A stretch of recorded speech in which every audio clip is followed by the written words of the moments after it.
and welcome to another episode of Frightfully Forgotten Horror Movies. But before we get started, what are we drinking? Today we're drinking Lord Summer Isles Scottish Ale. Come along, Punch! Today we're going to bring to you a request by Anthony Tetley, and this one is 1977's Blue Sunshine. Blue Sunshine is directed by Jeff Lieberman, and he directed another horror movie that we covered many moons ago. Yeah. Called Just Before Dawn. Zalman King is in this, and he was in Galaxy of Terror. Mark Goddard was in this. He was in the original Lost in Space. Blue Sunshine starts off with this opening close-up shot of this big blue moon. During the opening credits, it kind of intercuts between all these characters we get introduced to. Doctor who's all burnt out and he's talking to this cancer patient, and even she's saying how bad he's looking, right? See this mom watching TV with her kids, someone running for office, and the kid kind of tugs at her hair and a big chunk of hair comes out. Look what I did! We also see this wife, she's telling her husband's friend, who's also a cop, that her husband isn't acting the way he usually acts. He's acting kind of off. Yeah. She's all freaking out, yelling at the kids. I made that pudding for your father! Husband comes in and this parrot lands on his fucking shoulders. I guess he's a pirate, I don't know. Opening credits then finish. We get introduced to these people having this big party at this cabin out in the woods, this 70s cabin. For some reason, this guy is sitting in this chair. He's played by Brian James, a famous character actor. You recognize him from, like, a lot of things. Blade Runner probably being the one most people recognize him from. He's sitting in this chair. He's like, "Rat, rat, rat," and he starts doing this bird thing, and like, what the fuck is that all about?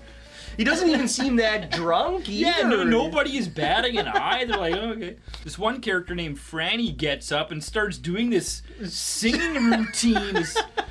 Everybody has to watch. Yeah, like if that happened at a party I was having, I'd be like, shut the fuck up. Like, sit down, man. Get the fuck out of here. Anyways, he's doing this crooning thing, and he kind of bends over a bit, and one of his friends kind of looks at his hair and is like, what is this? And like yanks off this toupee.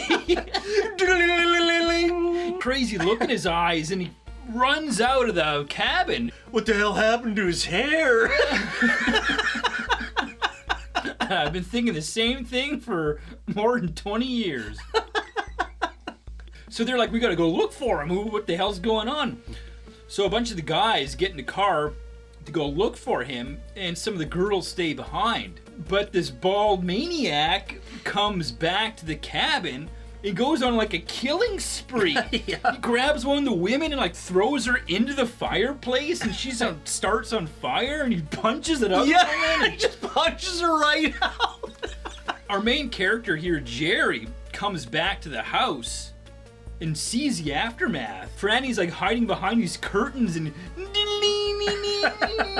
chases Franny out of the house right to the highway, and they have a bit of a struggle, and there's this big semi coming down the highway, and to them it looks like that Jerry pushes Franny right in front of the truck to hit him and kill him. The driver of the truck's like, oh, he pushed him in front of the truck. He gets his gun out and chases after Jerry and actually shoots him in the arm. Then there's a real cool like 360 shot where the camera pans around 360, and then we see the cabin again, but the cops are now there. And to them, it looks like Jerry did all this. Jerry!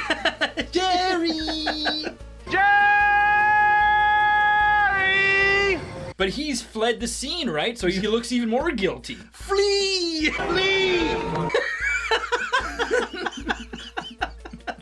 Jerry goes to visit his friend who's the doctor we saw during the opening credits, David Bloom, to get the bullet taken out of his arm. And Dave was like, what the hell happened? And he's very hesitant. He's like, oh, it was a hunting accident. Well, he's there. He happens to notice a bunch of hair on David's counter. He's losing his hair, just like Franny was. He meets up with his girlfriend, Alicia. She wants him to turn himself in, but he's like, no, I gotta prove my innocence here. He notices a newspaper. It's got a picture of this crazed looking guy on it that's all bald, just like Franny was. And the headline says, cop kills family. So he goes to the crime scene, breaks into the house, and he sees blood stains all over the walls, and he sees like the tape outlines of the bodies.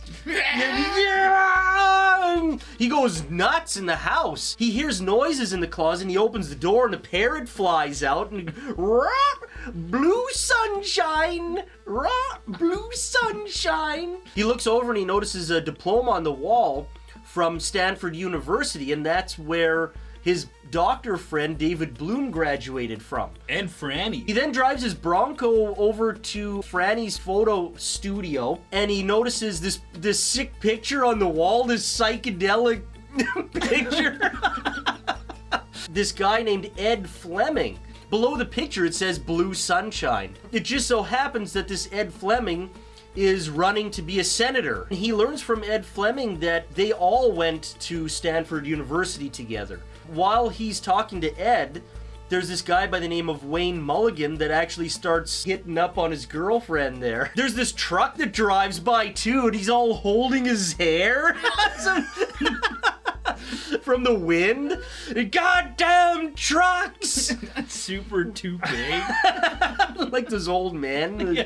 They're all holding it in the wind. Back to David Bloom. Ed Fleming was actually a dealer of this acid, this psychedelic drug, and they nicknamed it Blue Sunshine. David Bloom actually sold it on the side to pay for his tuition. But he never took it himself. Yeah, he never took it himself. Basically, he's just stressed from life. Yeah, that's why he's losing his hair. Yeah.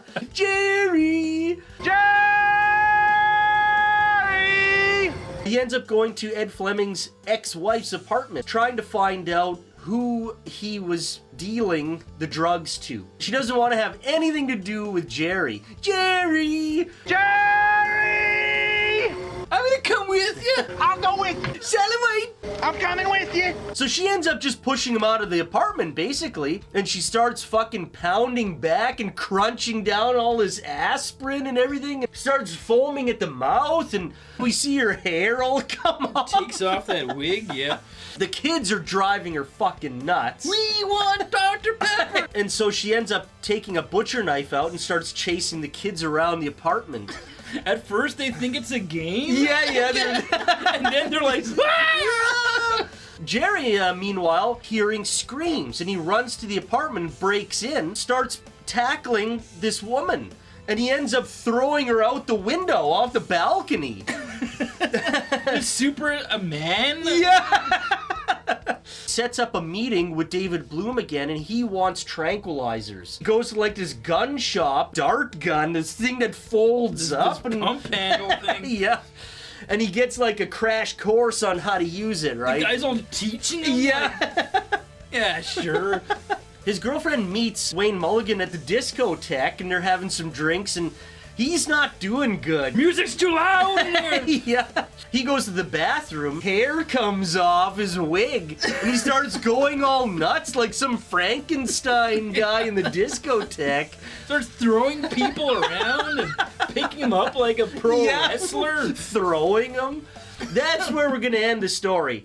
So if you want to see what happens with this Wayne Mulligan, his girlfriend Ed Fleming, and Jerry, then keep watching 1977's Blue Sunshine. So the first thing we got to mention about Blue Sunshine is the obvious commentary in this movie about not only drug use, but the government's involvement in drug use, right? Like in this movie, it's someone who's running for office, who we find out used to be a drug dealer in college. Yeah. And that's blatant commentary on the government's use of drugs, in this case LSD, on soldiers and testing out drugs on people and then covering it up. Right. By this point, too, in the States, we had all this Nixon shit, we had Watergate, and so trust is also eroded in the government, right? A lot of social pressures now, and people become unraveled, right? With pressures of society. So this kind of mirrors that, right? People are starting to come undone, and they don't necessarily know how to handle it. Obvious commentary on drug use and beware, you may be having a good time now, but when you're older, it may come back to haunt you. Like, that's pretty blatant here because it's 10 years after they've taken the blue sunshine is when the effects happen to make you go crazy. You may not know until it's too late, right? It's also commentary on the fact that just because you went a little crazy in college and had a good time and did stupid things doesn't mean that you're going to be like that for the rest of your life. These people become doctors, they become members of government and all that kind of stuff. It can come back to haunt you, The music, too, for this movie is pretty goddamn good, It's really eerie, and it's got those weird bells and... Yeah, it's weird. It's very bizarre music, and it's very effective because it kind of makes you feel like you're going insane in the same way that the people who took the blue sunshine are going insane. The sound design is irritating too, like especially when those kids are, we want ice cream. Yeah, you're just like the mother. You're like, oh, like, shut up.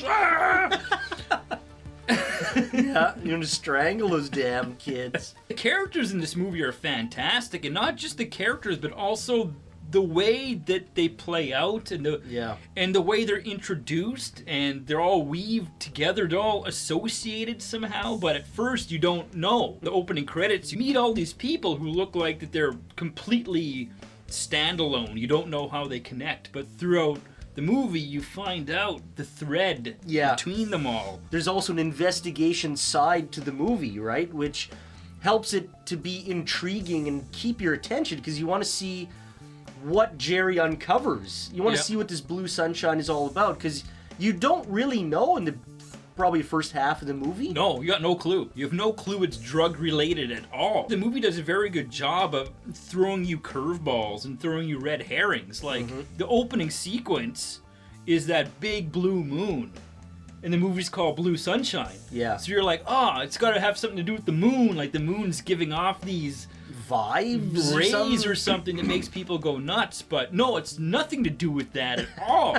Scene where the doctor is doing the operation, and at that point you don't know that he's never taken the blue sunshine, but you know he's losing his hair. Yeah. And you're just waiting for him to fucking go crazy in that operating room. Yeah, because he's all giving him shit too, And it doesn't happen. Yeah. But the tension building is fucking fantastic. And the patient still dies too, right? Yeah. So you think maybe he killed the patient, But he didn't, but he didn't, Director knew exactly what he wanted, and he knew how to get it out of the surrounding cast and a lot of the landscape, the settings and everything, right? Yeah, it's a great looking movie. There's a lot of interesting shots. Like we mentioned that cool 360 shot that kind of like shows the passing of time, which is neat in one single shot. The angles that he uses too and everything. Yeah. Yeah, it's shot really cool. Set up to sort of make you feel weird. Uneasy. Yeah. It's kind of a neat play on like the zombie theme a little bit because these people are zombie-ish in a way where they're turning into something unhuman. But unlike a zombie film where in a zombie film anyone could get turned into a zombie if they're bitten. Yeah. But in this it's like you don't know who's going to be going crazy. Because you don't know who took the blue sunshine. It's not everyone, but it could be anyone. Right. They're all ticking time bombs. Right. You don't know when they're going to go off. Yeah, like Jerry, or he's scanning the crowds. Yeah.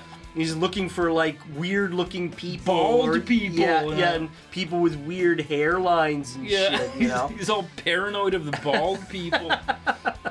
Two things that I'm going to kind of nitpick on this movie, though, that I wasn't a huge fan of. And the first one being the ending. Yeah. Actually, it's like, it's just kind of like super anticlimactic and abrupt.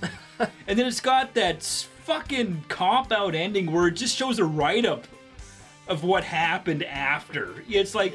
It's like they ran out of money. It's like, well, or couldn't something. you film that? Like, why type it when you can film it? Like, it doesn't really wrap anything up. No, No.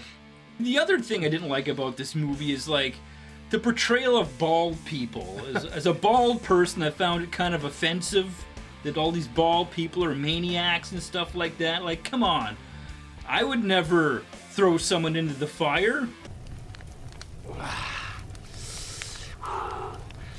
Put on another log! Why just put another log on? I said put on another log! I'd never attack someone with a knife. All I have is a pair of twos. Full house. And I definitely never hurt a child. Trick or treat! What kind of costume is that? So if you like movies like Invasion of the Body Snatchers, where, you know, people are different than what they may seem, then check out 1977's Blue Sunshine. It's a definite social commentary on the day, but it still keeps going to this day, right? I think, yeah, what it's saying back in 77 still stands true today for sure. Yeah, pretty relevant, you know? Maybe not with LSD per se. You know, there's new trendy drugs out there which fuck people up big time, you know.